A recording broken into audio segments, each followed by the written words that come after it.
impamvu dutsindagirira ihame riri muri principe fondamentale yo kwemera kwa Gikristo. Mubwira abantu hari abigira ukuntu atigenzaje nsenga kandi numva ntacyo mbaye mwene da numva ntacyo mbaye mfite n'amavuta pe numva ntacyo mbaye urakibaye muzababwire ngo mwarakibaye ntimubizi n'Imana turakorana n'umwuka pe numva nkoresha Imana yacyakuretse ku bupapa Imana yacyakwihoreye kubera ubupapa ariko ntabwo inejejwe no kutabikoze none se koko nyakunyagwa we data buja araje kuri Yorodani asanze Yohana arimo aribiza abajura arimo aribiza abarozi arimo aribiza abagoma arimo aribiza indwanyi n'abakubise ba nyina nawe anyura mu bantu agira ate anyura mu bantu asanga Yohana ati urajya he nyakubahwa urajya he nyakubahwa tuza turiya nje kubatizwa Yohana ati ni yewe wari ukwiye kubatizwa nawe none aramubwira ngo emera ubinkorere haleluya ngo dusoze ikibene data gukiranuka kose abazadukurikira ntibazagira impamvu nimwe nibikujyana ujyeyo nibijya ngaho ujye icyo bigute ni ihame ry'Imana yatanze kugira ngo turyakire twese mu izina rya Yesu. Iri torero rero ryo ku isi yose rihuriye ku mahame bene aba bantu baba barahawe n'umwuka. Niwasanga itorero rwanya umwuka wera temera n'impano cama karungu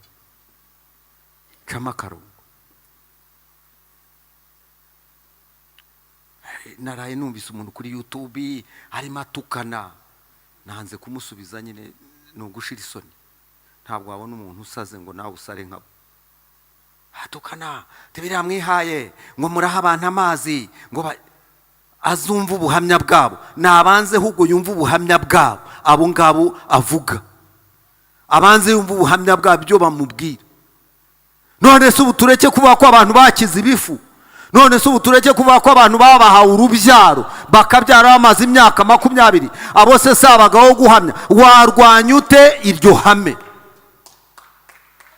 mbabari ukomera Imana mashyi warwanya ute ayo namahame kuko umwuka wera agendana n'impano Imana ishimwe cyane n'impano z'Imana impano z'ubwenge impano zo gukiza indwara impano zo gukora ibitangaza impano zo kwizera ibyo byose biragendana aya namahame rero ni wumva umuntu apinga ibyo bintu nawe uzamupinga umwihorere nawe gira mwene so ngo nawe uzamupinga ndabizi nyine hari amatora amwe hari amacumba amwe arimo nyine abantu babirwanya batanabyemera batanabyumva ariko dushingiye ku ijambo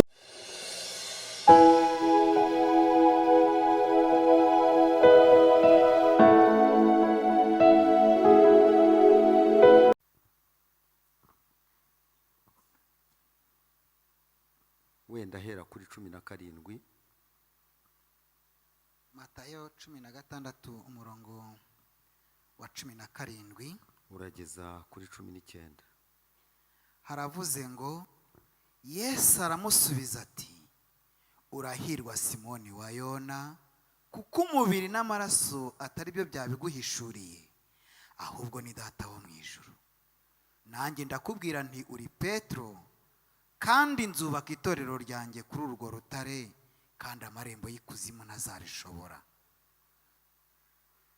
Murongo wa 19 nzaguha imfunguzo z'ubwami bwo mu ijuru kandi icyo uzahambira mu isi kizaba gihambiriwe mu ijuru n'icyo uzahambura mu isi kizaba gihambuwe mu ijuru. Amen. Amen. Luka igice cya 10 umurongo wa 30 kugeza hepfo kuri 35.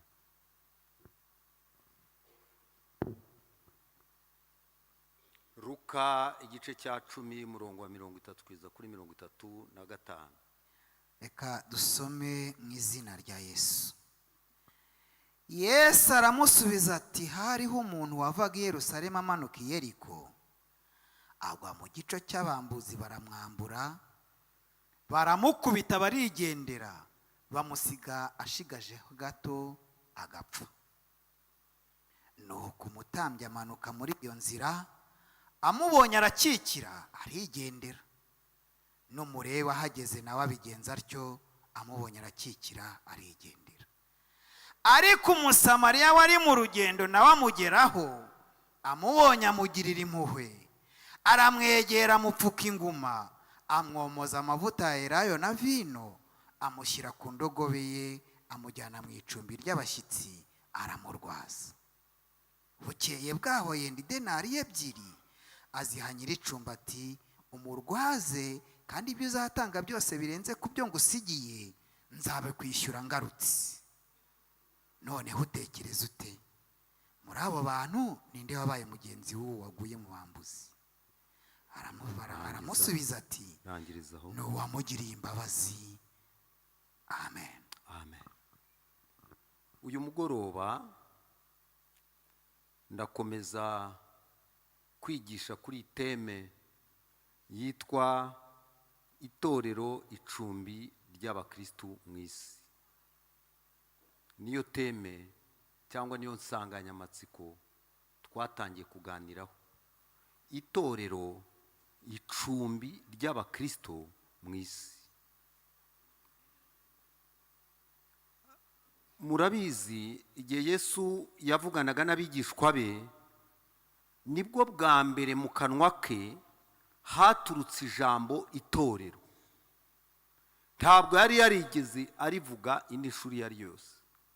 Ariko Simoni amaze gutsinda igitego hagati y'abandi bigishwa, hagati y'intumwa zari ziyobeye uwo ari we, zari ziyobeye gusubiza, bari babuze igisubizo, amaze kugisubiza neza, Yesu aramubwira ati, si wowe, nawe si ubwenge bwawe, nawe si ubushobozi, si imbaraga zawe, ahubwo ni umwuka w'Imana, data wa twese uguhishura ibyo bintu. Kuko bihishuriwe rero kuri icyo gitekerezo, kuri uko kuntu hishuriwe, kuri iryo hishurirwa, nzubakaho itorero ryanjye. Atamuka bwa mbere ijambo itorero. Itorero ni iki? Twarabirebye, twasanze nk'uko tubikesha Petero wa mbere igice cya 9, aravuga ngo mwebweho, ariko mwebweho muri ubwoko bwatoranijwe, ishyanga ryera, abantu Imana yaronse. Bisobanura iki? Itorero ni abantu batoranijwe, narabibabwiye, baturutse hirya no hino, baturutse mu miryango itandukanye, baturutse mu bihugu bitandukanye, baturutse mu moko atandukanye, baturutse mu bantu batandukanye, bagahindurwa, bamaze kwezwa n'amaraso, bamaze gutunganywa n'umubatizo w'amazi, nk'uko ejo umushumba yabyigishije ku cyumweru. Ari amaraso n'amazi amaze kutwuhagira, amaze kudutunganya, adukuyeho ingeso zacu, adukuyeho ibyago byacu n'ibyaha byacu, Imana idushyira hamwe. Haleluya. Iduhindura itorero. Itorero ni abantu bahamagawe, batorana. Murabizi ko hari amatorero uburyo bwinshi, itorero ry'indamutsa, itorero ry'igihugu, ariya ni amatorero, ni abantu bashyira hamwe nyine bagakora ibintu runaka. Ariko itorero ni abantu, itorero ry'Imana ni abantu bahamagawe, ni abantu bitabye Imana mu muhamagaro wayo, uko Imana ibahamagara kwa kundi umushumba ahagarara agahamagara, cyangwa undi mupasiteri wigishije, cyangwa undi wese agahamagara abantu. Urya murariko niwe ukura umuntu aho ari, noneho nawe akaza akajuwanya, akifatanya n'abandi, nawe akarema itorero. Mbwira mwene sutu, warakoze cyane kurema itorero ry'Imana. Itorero ni abantu bahamagawe, ntabwo ari idini, ntabwo ari ikindi kintu, ahubwo itorero ni abantu bahamagawe. Twaribonyemo rero ibice bibiri. Igice cya mbere ni itorero rusange ry'abera bo ku isi yose, bo mu mahanga yose, bo mu moko yose, bo mu ndimi zose, bakaba bazwi n'Imana gusa. Cyo ni igice cya mbere. Umwe yaduhaye ubuhamya, aratubwira ngo yageze ahantu ku kibuga cy'indege, arashoberwa buri uko abigenza, buri umwakira buri ki, none ngo mu mutima aramubwira ati, ariko wateye haleluya uri bukwikiriza ukumva avuze amina, uwo ngo arakubera inshuti aranagufasha. Nuko abati haleluya, undi nawe ngo bimukoma ku mutima yumva akantu karate amina amina, basi aragenda aravuga turaho mwene da, barahoberana. Ahambwa ati uruwa haramubwira igihugu ndamubwira igihugu, nuko arambwira ati ariko ndi hano nabuze pfo na ruguru simpazi. Ahambwa ati humura wabonye mwene so. Dufite bene data bari hirya no hino ku isi, tudahuje uruhu, tudasa, barebare cyangwa se bagufi, b'inzobe cyangwa b'ibikara. Dufite bene data bari hirya no hino tutazi, bazwi n'Imana. Itorero y'igice cyame nabo bantu bari mu moko yose, bari mu mahanga yose, bari mu miryango yose, bari hirya no hino ku isi, ariko tutazi. Niyo mpamvu umunsi impanda izavuga tuzatungurwa no kurebana n'abantu tutazi, tuzatungurwa no kubonana n'abantu tutari twiteguye, bari mu Bashinwa, bari mu Bahindi. Ubwo tuvuga ngo Abahindi basenga inka, buriya hirobetsemo abantu badatwara Bibiliya nk'uko tuzitwara kuko batabyemerewe, badasenga nk'uko dusenga, basengera mu rwihisho, bari mu bihugu bya Kisilamu batemera, bagendera kuri sharia, ariko bakaba bubaha Imana, bafite umuhamagaro w'Imana mu mitima yabo. Imana yarabakuye mu byaha, bizeye impanda nivuga bizasobanuka, abo bose tuzabonana. Yesu ashimwe cyane. Abo bose rero bagize itorero. Nababwiye ukuntu nabaye muri Tanzania aho bita mu Banyaturu, kandi nari umunyarwanda umwe gusa. Noneho rero ntangazwa nuko nagiye mu itorero nkabona urukundo. Munsi umwe nigishije, ngiye kubona mbona baje banzaniye ibyo kurya aho nari ncumbitse. Mbona abakecuru, abagore, abakobwa, abasore, abagabo, bose bikoreye utuntu tw'utwabya, bakunda kurira mu tuntu tw'utwabya. Akaza twabya nyine nkumva tunteye n'isoni, akazana mu dushyimba, akazana mu tuboga, bakazana inyama z'imbata, bazana iz'inkwavu, bazana iz'ingurube, byose baragenda. Buri muntu agafata nk'intongo imwe akayishyira muri ako kana, akazana ati n'icyakura cyamutumishi, ikindi cyakura cyamutumishi. Ndatangara, nta maraso duhuje, n'ururimi ntiruhuye, nta n'ikindi duhuriyeho, ariko urukundo rw'Imana rwagiye mu mitima yabo, nanjye rukanzamo, rwaratwegeranije. Haleluya.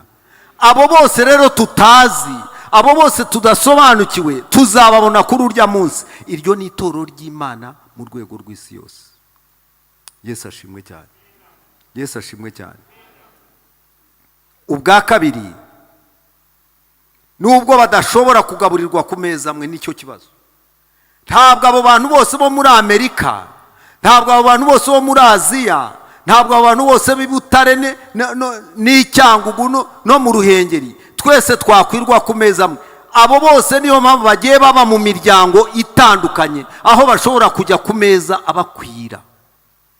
Gusobanukirwa aha, ntabwo babona urusengero rumwe bajyamo, ntabwo babona umupasitori umwe ubayobora. Niyo mpamvu hagiye harimo ibice reka mvuge ntyo, kugira ngo babone ameza abakwiye. Niyo mpamvu hari itorero rya kabiri twabonye ryitwa itorero ry'umuryango, itorero nk'umuryango. Ni naryo turi kwigaho cyane muri izi nyigisho. Iryo torero rigizwe n'umubare w'abakristo runaka, ikaba ari santere ikorerwamo ivugabutumwa no kurera abakristo bagenda bavuka,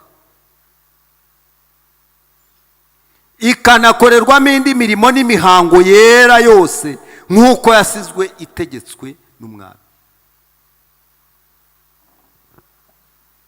Turetse abo bo hirya no hino, turetse itorero mu rwego rw'isi, abo tuzi n'abo tutazi, abari mu rwisho n'abatabigaragaza, n'abo ndetse tubona tukagira ngo nta nubwo ari abantu b'Imana, birashoboka bakazifunuka urubyaro. Turetse abo ngabo, itorero ry'umuryango ari ry'iringiri tubamo, ari ry'iringiri twicayemo muri uyu mugoroba, ni santere y'ivugabutumwa no kurera. iyo mirimo yombi iragendana. Ivugabutumwa ryo kuzana abantu kuri Yesu, ivugabutumwa ryo kuroba abantu no kubakura mu isi, hanyuma no kubarera kugira ngo bavemo abakozi b'Imana.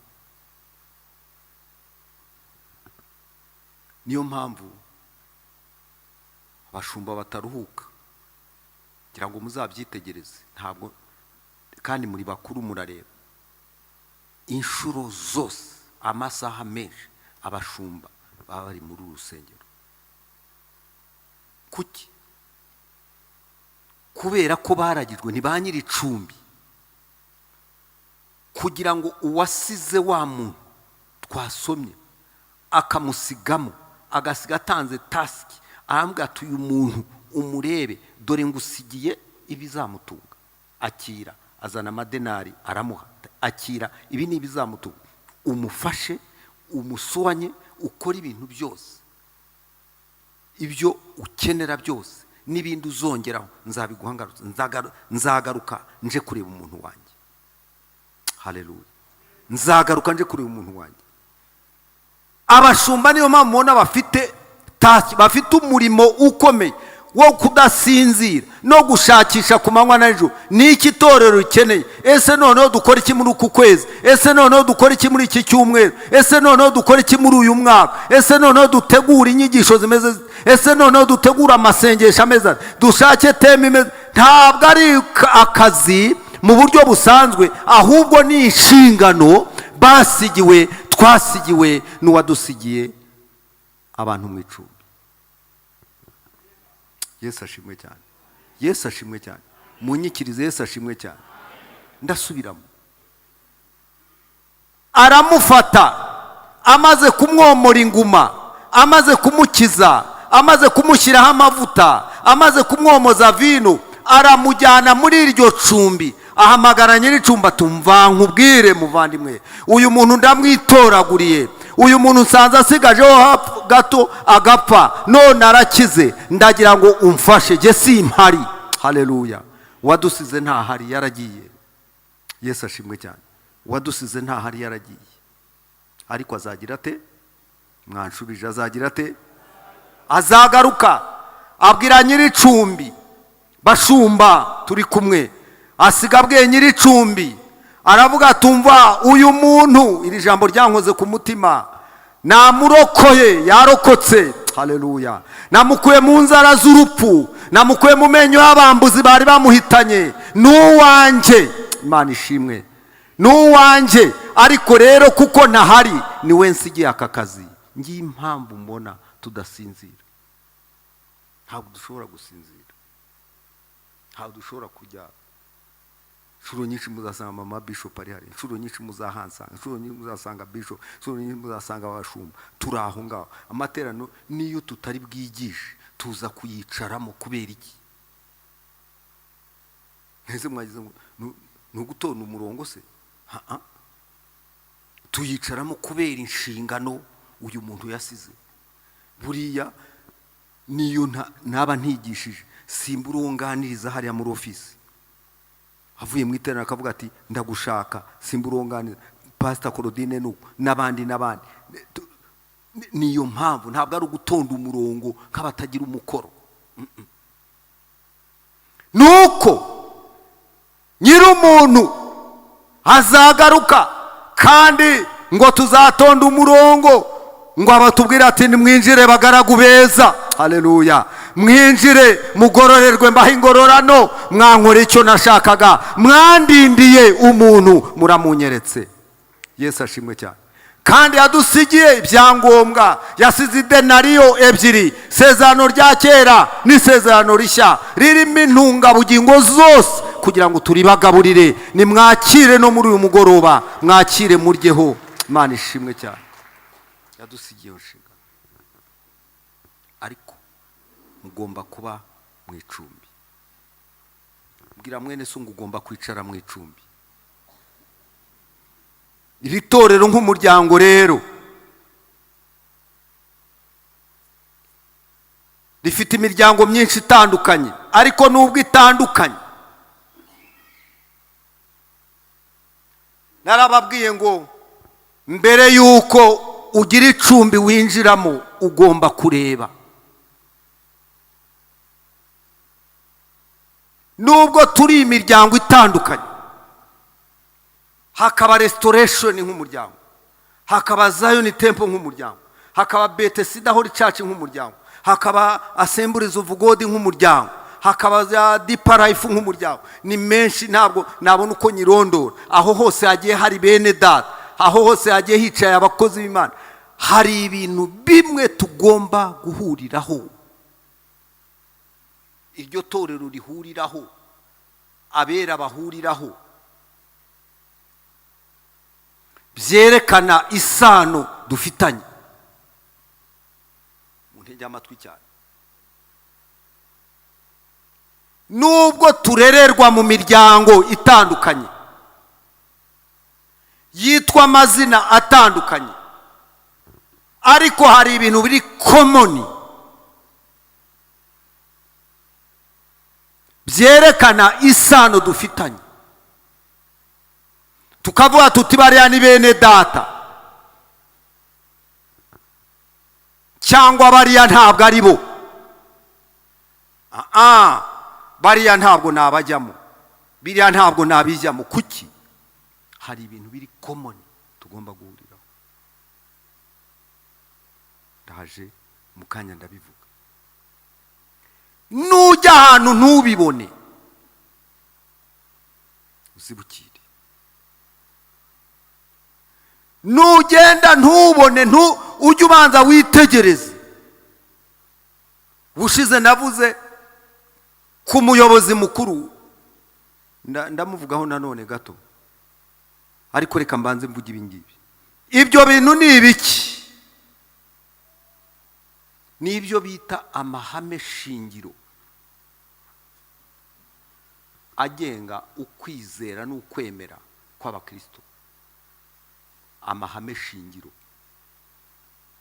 Kibukira mwene se umbwire ngo amahame shingiro.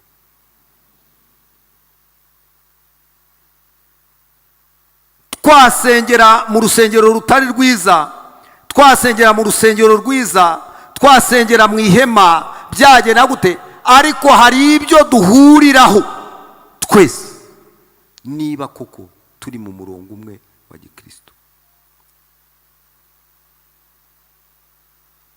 Abayirimo bose niba koko bitwa abakristo, ni ngombwa ko bahurira kuri ayo mahame shingiro yo kwemera kwa gikristo. Ihame rya mbere. Reka mbonereho no kubwira abasore barambagiza, ni wajya kurambagiza wipfa guhorera. Reba, baza,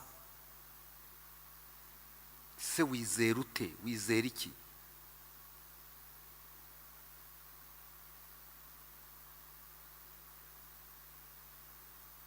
Wabatijwe uwuhe mubatizo? Bimeze bite? Nagukundira awubatizwe, kuko nabyo bisigaye bishoboka. Kwemera Imana mu butatu bwayo, Data wa twese, Mwana na Mwuka Wera. Aho yaba ari hose, uwo yaba ari we wese, agomba kuba yemera Imana Data wa twese n'Umwana n'Umwuka Wera. Uwo ni mwene data. Aho azaba ari hose hirya no hino, tuzaba dusangiye urugendo, tuzaba dusangiye kwemera. Nibyo mwumva ngo dufite kwemera kumwe. Icya kabiri, kwemera ko Yesu Kristo ari Imana yigize umuntu, kandi ko yabyawe na Mariya kubw'Umwuka Wera.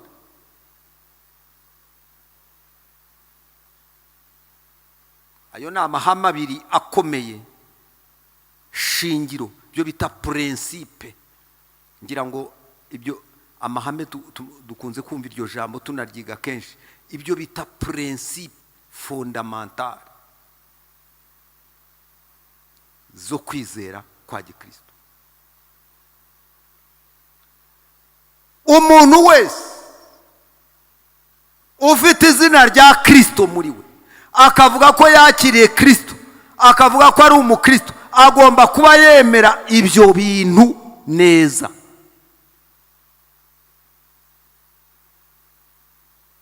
Akemera imirimo Yesu yakoze, akemera urupfu rwe, akemera kuzuka kwe no gusubira mu ijuru, akemera kugaruka kwe no kujyana itorero. Mujye mubiganiraho, mujye mubivugana.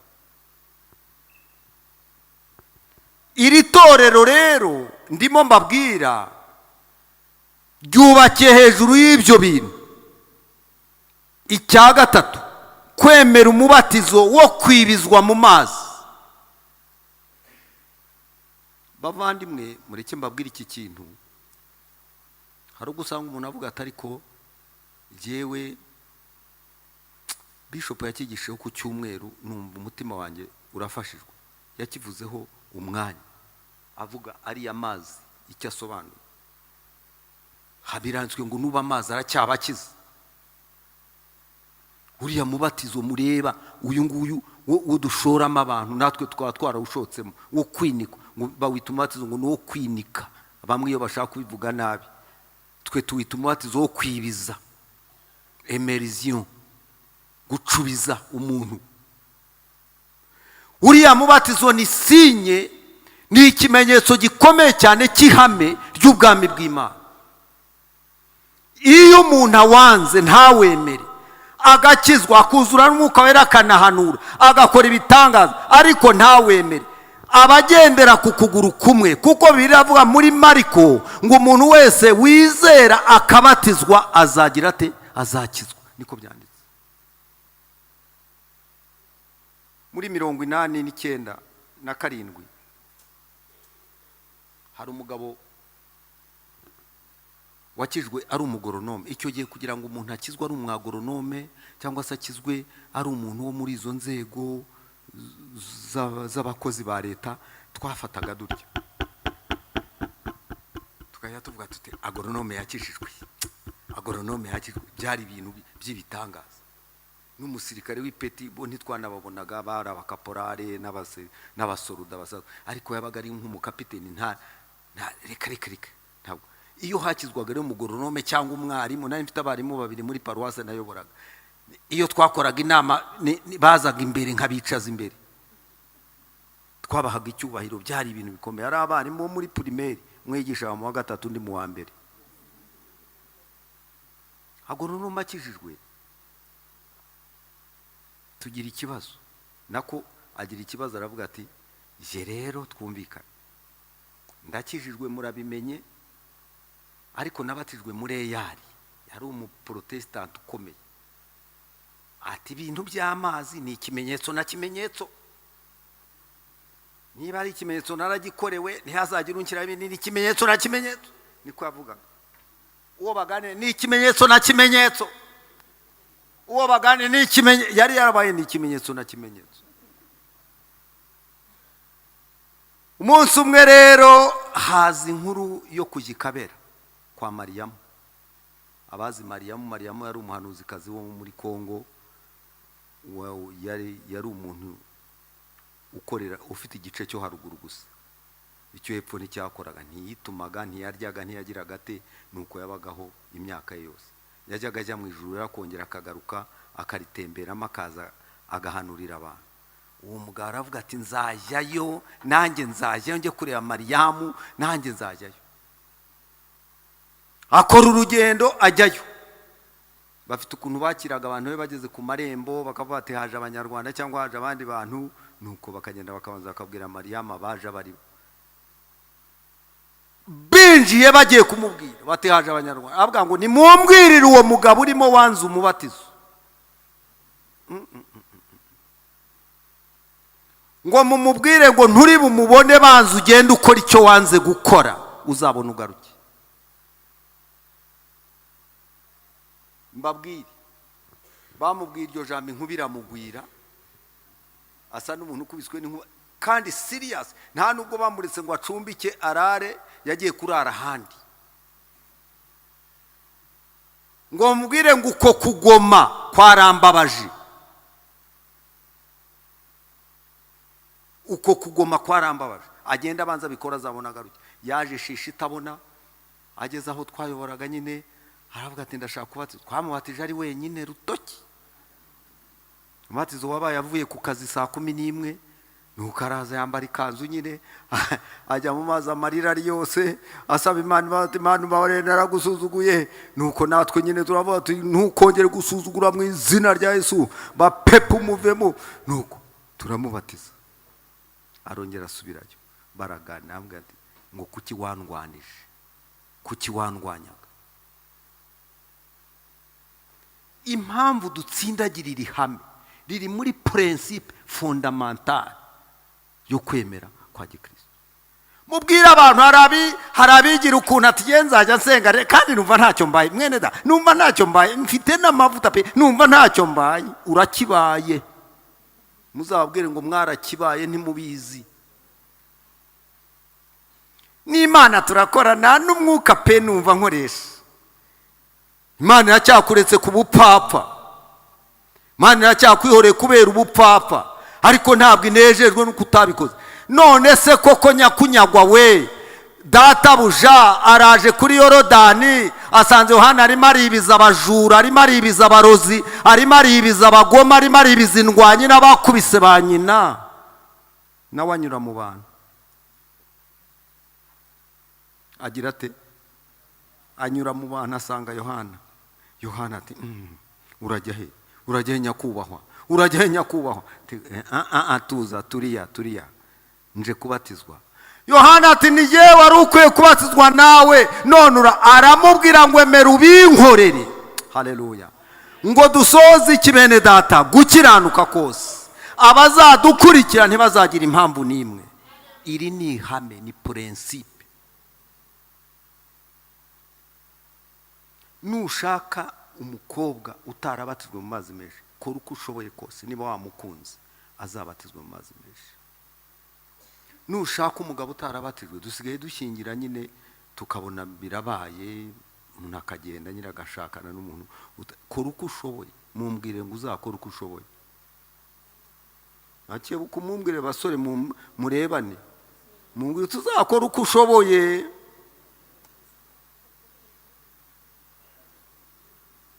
Ko muhigimye. Iryo ni ihame, ni principe idakuka. Iyo dusomye mu byakozwe n'intumwa gice cya 16, Pawulo ari muri gereza umurinzi amaze kubona ibitangaza barabwe ati ngirene nkorene, apfukama imbere yabo. Diregiteri wa prison aravuga ati ariko ngirene. Pawulo aramubwira tumva, izera umwami Yesu urakira ubwawe nabo mu rugo rwawe. Ngo bamubwira ijambo ry'Imana, ngo abajyana mu rugo. Muri iryo joro, nimutangazwe no kubikora nijoro. Muri iryo joro niko biri tubwira usoma umurongo wa 30 kumanuka hasi. Ngo uwo musirikare, uwo mu diregiteri abatizanywa nabe mu rugo rwe bose muri iryo joro. Kuki? Kuko ari ihame.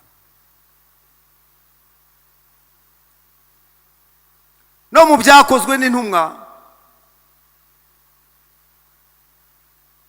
igice ngira ngo cya 18, aho dusanga Petero abatiza abantu bo kwa Koruneliyo, igice cya 10. Bamaze kwemera amagambo ye, abo bose ngo uko bari bateraniye kwa Koruneliyo, memu na Koruneliyo ubwe, umugaba w'ingabo, general cyangwa kapiteni wari ukomeye, nawe ngo abatizanywa n'abiwe bose. Soma igice cya 8 murongo wa 20 kujyana hejuru, byakozwe n'intumwa.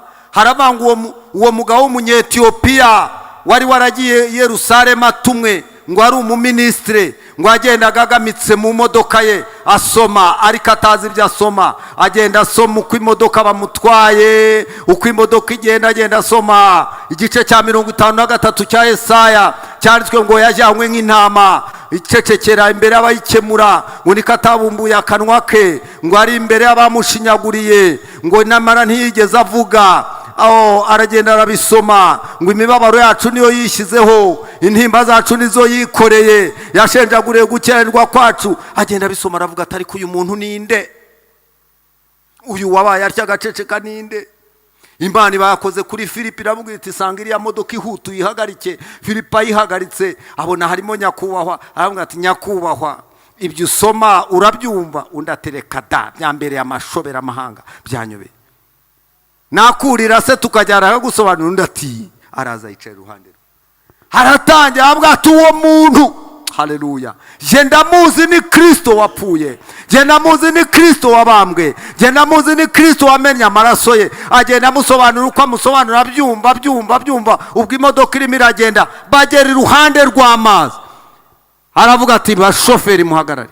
Abaza Filipo ati ko amazi ari ngaya, ibyo wambwiye bikaba bifite ishingiro, ikimbuza kubatizwa niki?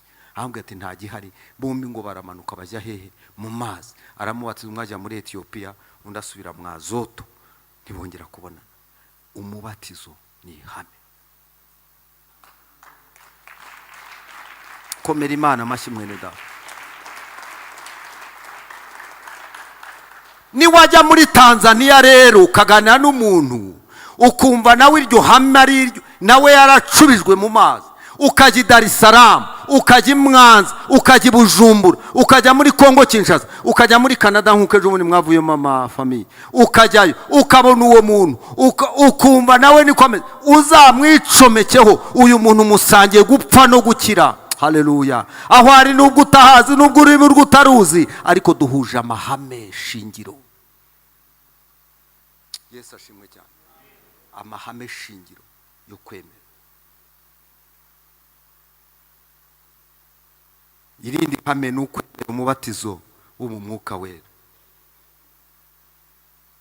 Sanga abantu ibibyo babirwanya bivuye inyuma, kandi babona dutitira, kandi babona ibyo tuvuga rimwe na rimwe basanga ari nk'ibintu bikojeje nk'isoni.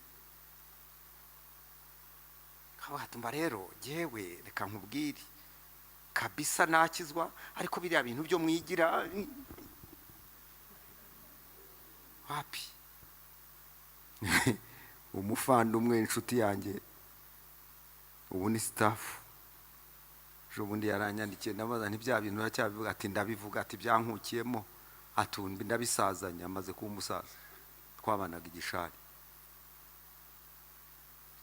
Agira aryabona abantu kuntu abantu batuzwa mu Mwuka Wera, turawigisha tuwigishaho. Arambwira atumba rero ndashaka kwatuzwa mu Mwuka, ariko ndashaka kwatuzwa mu Mwuka ku buryo bitankoze isoni hagati y'abafande, hagati y'akamemo y'abasirikare, rwose ibintu bitankoze isoni nibyo nshaka. Bimeze bite? Ati byiyubashye. Ati byiyubashye. Ati ndashaka kubatizwa byiyubashye. Ati kandi ubu nateguye icyumba iwanjye. Ati niho numva nshaka kubatirizwa. Aragitegura n'imikeka yishyiramo, kuko kuwa gatatu tukajya gusenga, turasenga abandi barabatizwa we shwi, kuko yashakaga ibigize bitera. Mumbwire ngo ibyiyubashye. Abantu rero nimumba babirwanye ngo baba bashaka ibyiyubashye. Reka da, ukabona umupapa nkuriya cyangwa umumama nkuriya byamufashe, ubone wowe byagusigaza he? Reka. Abayaho arasenga akajya apfukama, ati mwami ndagusabye nk'uko wabikoreje ubundi runaka, wabikoreye Kamanzi, wabikoreye Hitimana, wabikoreye Nyiranezi, wabikoreye Rutaganira na Karangwa. Aha,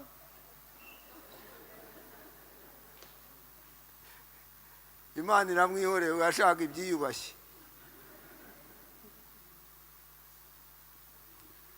Yo, maze umunsi umwe dukora konseri, haje abantu baririmbye bo ku Kabaya, tuyikorera ku kigo iwabo, nibo badutije ikigo cya gipolisi. Abariho tuyikorera, turahimbaza Imana, Umwuka we aramanuka amufatira mu kibuga. Bwira mwene so ngo amufatira mu kibuga. Ibyiyubashye bimufatira mu kibuga.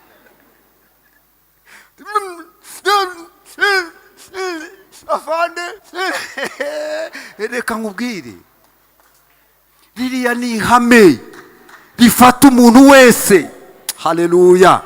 Kandi dukwiye kwakira twese, tudategetse ngo ndashaka ko bizamfata niyicariye neza mati reka da kuryo uko kuntu witonda, reka nguti ndashaka ibyitonze nkuko nitonda bashwi oke. Ramufata maze aricara hasi, ava no ku ntebe. Haleluya, aravuga mu ndimi. Turangije nyine turagenda dufatana amaboko. Atariko ati Imana ibyi atewe, ati Imana we, ati Imana we, ati Imana we, ati Imana we, Imana we, Imana. Imana wenyine. Haleluya, haleluya. Bwira mwese uti ni Imana. Ntabwo ari ibintu dutegeka, ntabwo ari ibintu tubwira ngo ndashaka ko bingira gutya. Ahubwo hagarara hamwe, nibikujyana ujyeyo, nibikujyana ujyeyo, nibijya ahangaha ujye. Icyo bigute ni ihame ry'Imana yatanze kugira ngo turyakire twese mu izina rya Yesu. Iri torero rero ryo ku isi yose rihuriye ku mahame. Bene aba bantu baba barahawe n'Umwuka. Niwasanga itorero rwanya umwuka wera ritemera n'impano, camo karungu.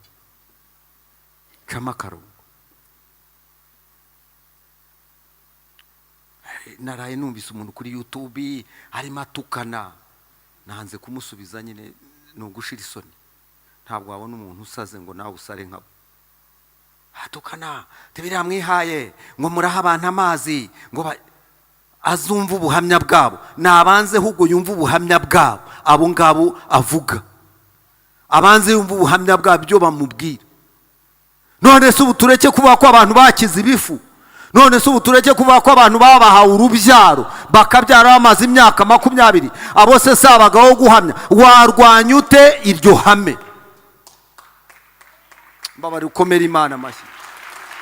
Warwanya ute ayo namahame?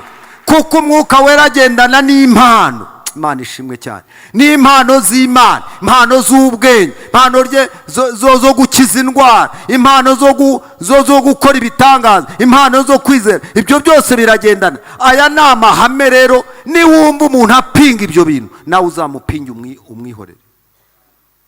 Nawe gira mwene so ngo nawe uzamupinge. Ndabizi nyine hari amatora amwe, hari amacumba amwe arimo nyine abantu babirwanya, batanabyemera, batanabyumva.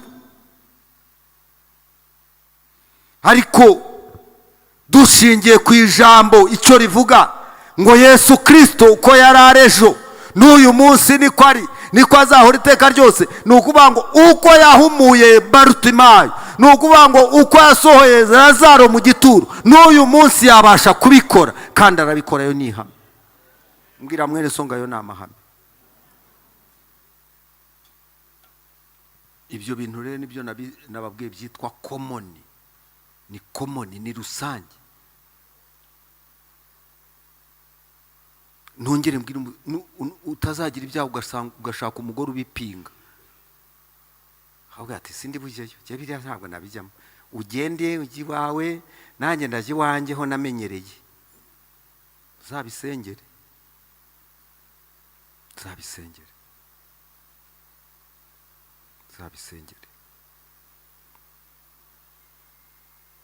Kwemera ko Bibiliya yera ryo ni ihame rya gatanu, ari ijambo ry'Imana ryuzuye kandi ry'ukuri.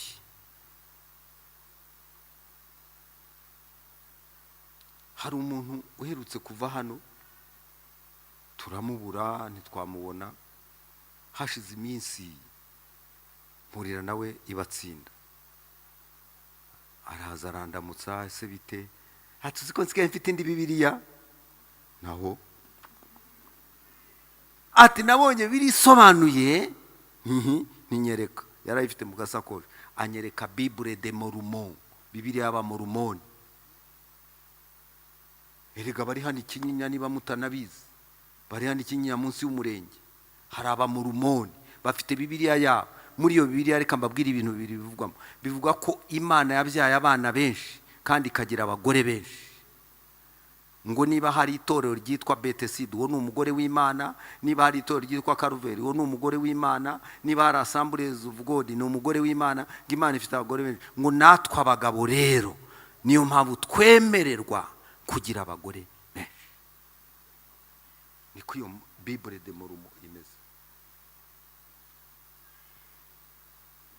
Ikindi bavuga ko ubu tuzatura muri Amerika ngo hamaze kuvaho ririya shyamba rya Mississippi, niba ari Mississippi niba ari Amazon, bakoze cyane, ngo ishyamba rya Amazon ngo niryo rihishe Edeni, ngo Edeni iri muri Amazon.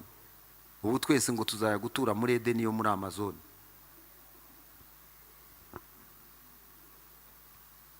Abimbwira wayibonye pastor, ntese bikora bibi. Baba we pastor, nawe se koko nawe wize, nawe wisobanukiwe, hoya rwose pe, iri ni hishurirwa.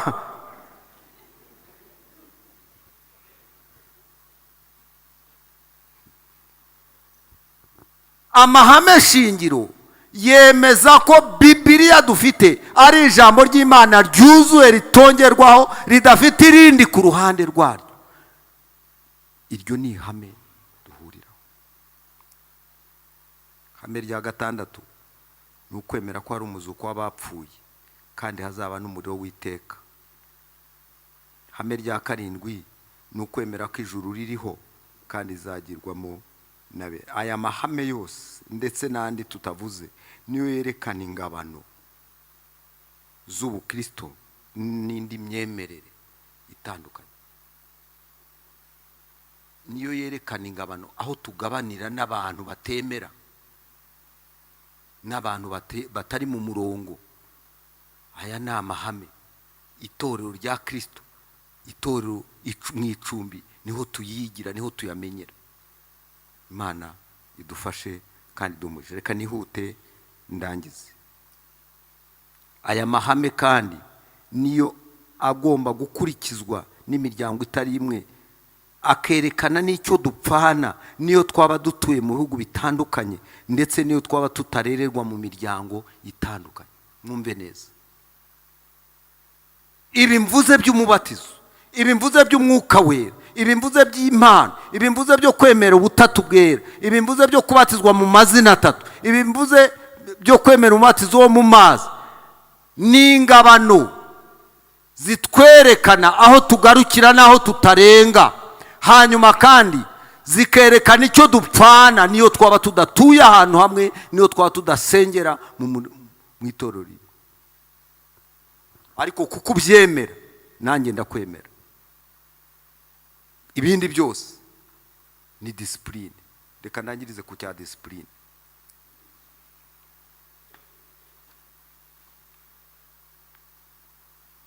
Kuri discipline, kuko inzu yose igira uko ikora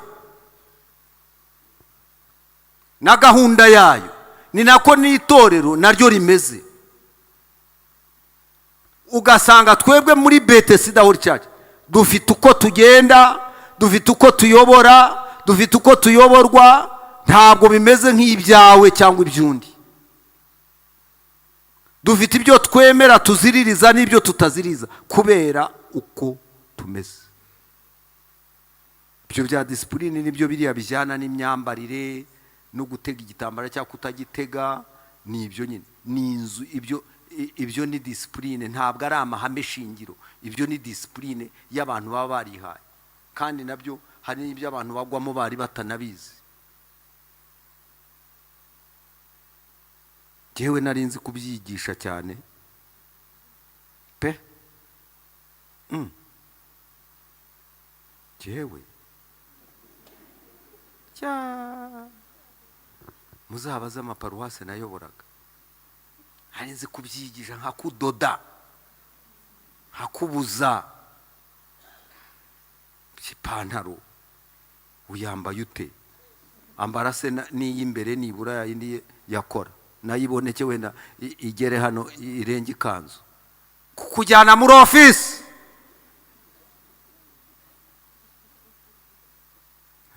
Ariko umunsi umwe twaguweho n'urugogo. Umunsi umwe twasuwe n'uwo bita Melissa w'umunyakenya. Melissa w'umunyakenya aza mu giterane twari twakoreye igitaramo. Melissa kubera imico yabo na disipurine zabo bo biyambarira amapantaro nuko barisokoreza bagira gute, aza avuye mu ndege, aza nyine umusatsi ugera aha undi ugera ku kibuno, kandi ari we watumiwe ko aza kwigisha. Aje rero turarebana tuti what is this? Bashumba turashoberwa. Nuko rero perezida gara arabujyana aravuga ati rero hano twebwe hano twebwe bwira mwene so ngo hano twebwe ibyo bintu biragusha, byagusha abantu. None rero ukora uko ushoboye, utege igitambaro, sibyo? Melissa nyine kubera umurimo w'Imana amuzanye agira atya kubakuba imisatsi nyine aragitega, ariko urumva umuntu ufite imisatsi myinshi imeze ityo nacyo kiragenda, kandi nicyo nacyo ntitwacyemeraga. Cya kindi kiguye aha n'ikindi kadatwa ubwo bwibone kwa Cina Yesu. Kirazira gufata discipline ngo uyikonfonde n'amahame shingiro, ntaho bihuriye. Ntaho bihuriye n'umubatizo, ntaho bihuriye na biriya nahoze mvuga. Ibyo ni ibintu by'imiryango. None se nyine niba itoro wemera ko muri Kenya ririyo, ukemera ko muri Tanzania ririyo, kandi wajye ugasanga abantu basokoje bageze aha kandi bashima Imana, bavuga mu ndimi Imana ikoreye imirimo n'ibitangaza, munasangiye n'ibintu nahoze mvuga, urabavuga ute? Urabaciraho iteka. Gitambara gitega aragenda igitarama arabwirije, Mwuka Wera manuka, imbaraga z'Imana ziramanuka, Melissa aravuga, barwayi barakira, bitangaza birakoreka. Abantu bati ntitwigeze twabaho tubona umukozi w'Imana nk'uyu. Arangije ku cyumweru mbere y'iteraniro agikuramo abantu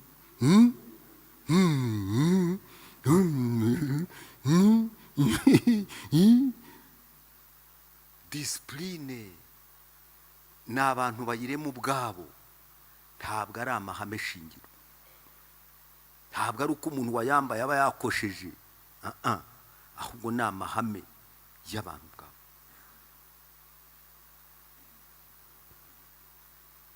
Niko bimeze. Natwe twinjiye kuri Betesida bwa mbere, mama Revera nuko ako gafoto ntakabereka, cyari giciye aha kubera ko twari tuvuye mu itorero ry'Iremera aho bakinyuza aha ngaha, twari akorari yabo yakinyuzaga ikagihambira ikakinyuza. Ariko ntimwaduseka, ari disipurine y'iwacu, yari disipurine y'iwacu. Na ba papa bariya babaye, twebwe abagabo icyo kora nta kibazo, ariko natwe hari ibyo twaziraga. Cyaraziraga kuganira n'inshuti yawe uri mufiyanza mukajya guhagarara. Giye buriya twaganiraga a distance, ubu se tuzakora iki? Tuzakora invitation zimere zite? Kandi ibyo nabyo tubikorera ku rusengero, please, ntabwo ari ukujya iwabo.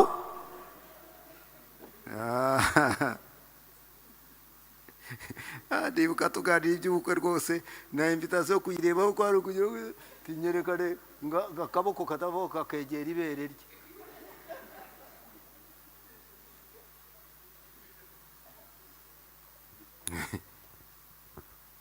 Reka ndekeraho. Imana ibahe umugisha.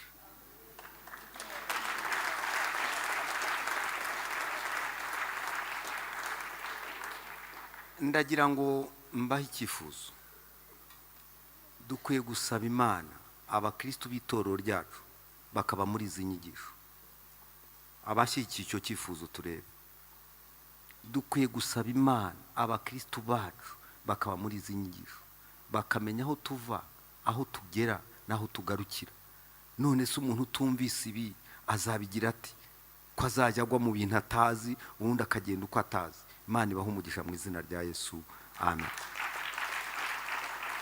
Munyemerere ndarike mama Bishop yigire hafi, adusabire umugisha ku bw'aya magambo, kandi adusengere kugira ngo dushikame mu byo twizeye, dushikame mu mahame twemeye twakiriye. Umwami atugire neza. Imana ibahe umugisha. Dukomere Imana yacu